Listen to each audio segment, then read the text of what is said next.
Jemaat Tuhan, mari kita bersatu hati di dalam doa. Kita menundukkan kepala. Ya Allah Bapa di sorga yang sangat mengasihi kami, Allah di dalam Tuhan Yesus Kristus, pada pagi ini kami akan membaca dan merenungkan akan kebenaran firman. Karena hanya firman Tuhan saja yang dapat menguatkan kami dalam hari-hari kehidupan kami pada saat-saat ini. Oleh karenanya kami memohon Roh Kudus Tuhan membantu kami agar kami dapat memahami firman-Mu dengan baik dan melakukannya. Dalam pengasihan Tuhan Yesus Kristus, firman Allah yang hidup, kami berdoa kepada Bapa di surga. Amin. Jemaat Tuhan, pembacaan kita hari ini dari Injil yang ditulis oleh Yohanes pasal 10 ayat 1 hingga yang ke-10. Saya akan membacanya untuk kita sekalian. Aku berkata kepadamu, sesungguhnya siapa yang masuk ke dalam kandang domba dengan tidak melalui pintu, tetapi dengan memanjat tembok, ia adalah seorang pencuri dan seorang perampok. Tetapi siapa yang masuk melalui pintu, ia adalah gembala domba. Untuk dia penjaga membuka pintu dan domba-domba mendengarkan suaranya, dan ia memanggil domba-dombanya masing-masing menurut namanya dan menuntunnya keluar. Jika semua dombanya telah dibawanya keluar, ia berjalan di depan mereka dan domba-domba itu mengikuti dia, karena mereka mengenal suaranya. Tetapi seorang asing pasti tidak mereka ikuti, malah mereka lari daripadanya karena suara orang-orang asing tidak mereka kenal. Itulah yang dikatakan Yesus dalam perumpamaan kepada mereka. Tetapi mereka tidak mengerti apa yang dimaksudnya. Ia berkata demikian kepada mereka. Maka kata Yesus sekali lagi, Aku berkata kepadamu, sesungguhnya akulah pintu ke domba-domba itu. Semua orang yang datang sebelum aku adalah pencuri dan perampok, dan domba-domba itu tidak mendengarkan mereka. Akulah pintu, barang siapa masuk melalui aku, ia akan selamat, dan ia akan masuk dan keluar dan menemukan padang rumput. Pencuri datang hanya untuk mencuri dan membunuh dan membinasakan. Aku datang supaya mereka mempunyai hidup dan mempunyainya dalam segala kelimpahan. Berbahagialah setiap orang yang mendengarkan firman Tuhan serta memelihara di dalam hidupnya. Haleluya. Jemaat Tuhan, bagaimana kabar kita hari ini? Sudah 1 bulan lebih anak-anak kita, para mahasiswa, belajar di rumah. Bapak Ibu selaku karyawan, selaku pegawai juga bekerja di rumah. Lalu kita juga sebagai warga gereja beribadah di rumah seperti yang kita lakukan pada pagi ini. Namun saudara yang Allah kasihi, kita sungguh percaya bahwa hingga saat ini Tuhan Yesus Kristus, Gembala yang baik itu, senantiasa hadir dan menyertai aktivitas kita. Dia memang gembala kita. Jemaat Tuhan, gembala adalah salah satu profesi yang berusia seusia manusia. Kita tahu bahwa dalam kitab Kejadian, selain petani, profesi keturunan Adam, yaitu Habel, adalah seorang gembala. Bahkan Abraham, Ishak, Yakub, Daud juga berprofesi sebagai gembala. Musa juga sebagai gembala. Kita tahu bahwa profesi sebagai gembala tentu saja tidak mudah. Seorang gembala memang harus selalu ada di tengah-tengah kawanan domba. Apapun yang terjadi dengan para kawanan domba, seorang gembala akan tahu. Dan tentu saja saudara sebagai gembala, dia memang akan selalu jauh dari keluarganya. Karena yang dipikirkannya adalah bagaimana mengupayakan kebaikan bagi segenap dombanya. Seorang gembala juga memiliki kepedulian, belas kasihan kepada segenap dombanya. Oleh karenanya pasti itu juga alasan Yesus mengapa dalam perumpamaan bacaan kita di Injil Yohanes, dia ingin mengatakan karena para pendengar saat itu tidak memahami akan perumpamaan itu, dia menekankan bahwa dirinya adalah gembala yang baik. Untuk membaca bagian perikop ini, Bapak Ibu Saudara, memang tidak bisa kita lepaskan dari perikop sebelumnya. Saat itu Tuhan Yesus baru saja mencelingkan mata orang yang buta. Pasti semuanya didasari oleh rasa belas kasihan Tuhan Yesus sendiri kepada orang buta itu. Dan kita tahu bahwa proses penyembuhan atas orang buta itu dilakukan pada hari Sabat. Tentu saja orang-orang Farisi tidak suka. Dan itu tentu saja menjadi sebuah pertentangan pada saat itu.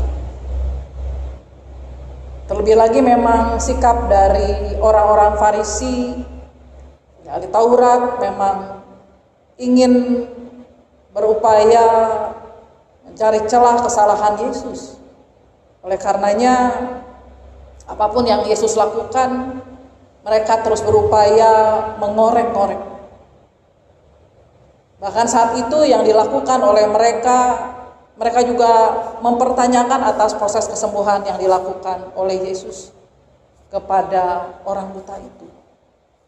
Dan kita tahu bahwa secara jelas, secara gamblang bahwa orang yang sudah disembuhkan itu menyaksikan dan mengatakan bahwa orang yang disebut Yesus itulah yang sudah menyembuhkannya. Dan bagi orang Farisi serta ahli Taurat tentu hal ini membuat mereka semakin membenci Yesus. Oleh karenanya, bagaimana juga sikap Yesus ketika orang yang sudah disembuhkan itu berupaya menjelaskan sejelas-jelasnya, segamblang-gamblangnya. Dan orang-orang Farisi tetap menolaknya secara mentah-mentah. Dan bahkan mengusir orang buta itu. Tapi yang dilakukan oleh Yesus, saudara, ketika tahu bahwa bagaimana perlakuan orang-orang itu dan tidak suka kepada dirinya, tidak suka kepada orang yang disembuhkannya, Yesus justru merangkul orang yang buta itu, menerima kembali dan menyampaikan tentang keberadaan dirinya. Sehingga muncullah apa yang kita baca tadi, Yesus menegaskan kepada orang-orang pada saat itu bahwa dia adalah gembala yang baik. Jemaat Tuhan, keberadaan seorang gembala tentu saja penting bagi segenap domba.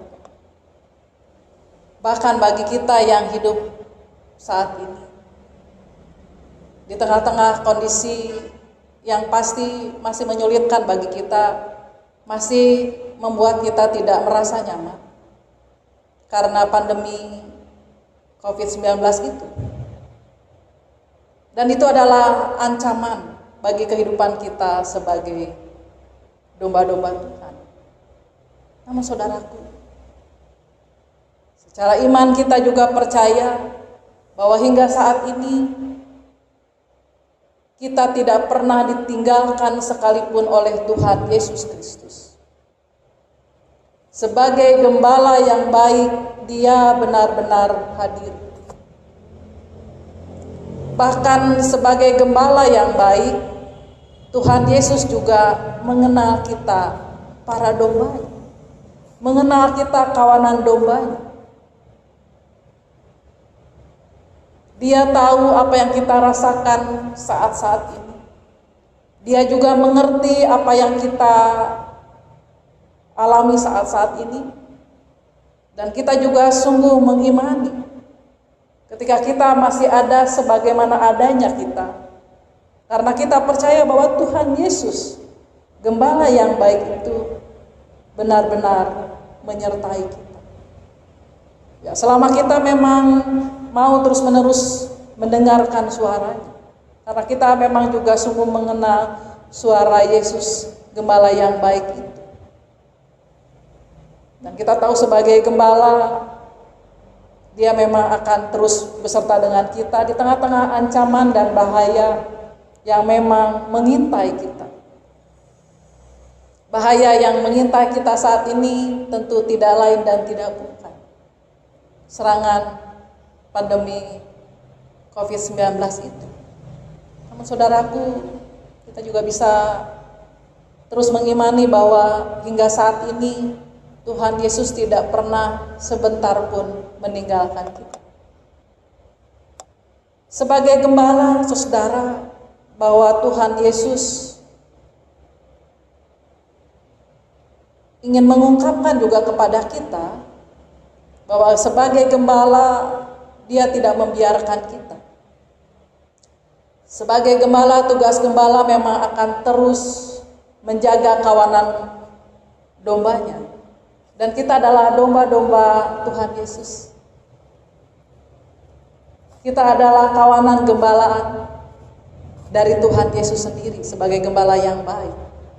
Oleh karenanya kita juga pasti mengimani ketika bahaya mengancam dan mengintai kita, Dia akan melindungi kita dan menyertai kita. Oleh karenanya janganlah kita juga menjauh dari Dia, menjauh dari Tuhan Yesus, Sang Gembala yang baik. Dan saudara, lewat bacaan kita juga melihat bagaimana keberadaan seorang gembala, gembala yang baik itu, bahwa Dia akan memberikan nyawanya bagi domba-domba. Dalam peristiwa Paskah kita sungguh mengimani bahwa Tuhan Yesus adalah domba Paskah itu. Domba yang memang mati untuk kawanan domba. Yesus adalah domba yang memang dipersembahkan, yang sudah mempersembahkan dirinya bagi Allah untuk kita. Bagaimana ketika Yesus sanggup menjalani semuanya itu dengan gagah berani, kita bisa melihat bahwa salah satu sifat seorang gembala adalah berani. Berani menghadapi tantangan hidup, berani menghadapi berbagai resiko, dan juga rela berkorban. Dan itu sudah dilakukan oleh Yesus semasa hidupnya. Sehingga peristiwa Paskah yang sudah berlangsung 2000 tahun lebih yang lalu, maknanya masih tetap boleh kita rasakan hingga saat ini. Oleh karenanya saudara, tentu saja dalam kita bersama-sama merenungkan akan kebenaran firman Tuhan untuk kita saat ini, kita juga bisa meneladani apa yang sudah dilakukan oleh Tuhan Yesus juru selamat kita itu. Sebagai gembala, Tuhan Yesus benar-benar berani menghadapi resiko kehidupannya demi kebaikan banyak orang, demi kebaikan umat manusia, demi kebaikan dan bahkan keselamatan kita semua, saudara dan saya. Karenanya tentu saja itu hal pertama yang bisa kita sama-sama renungkan. Pada masa-masa yang sulit seperti saat ini, biarlah kita juga boleh belajar dari Tuhan Yesus. Kita berani menghadapi resiko-resiko hidup. Karena apa? Kita tidak berjalan sendirian. Tuhan Yesus sudah menjalani dan melewati segala kesulitan, bahkan penderitaan dengan baik. Dan kita percaya saat-saat ini pun Tuhan tetap ada beserta dengan saudara dan saya.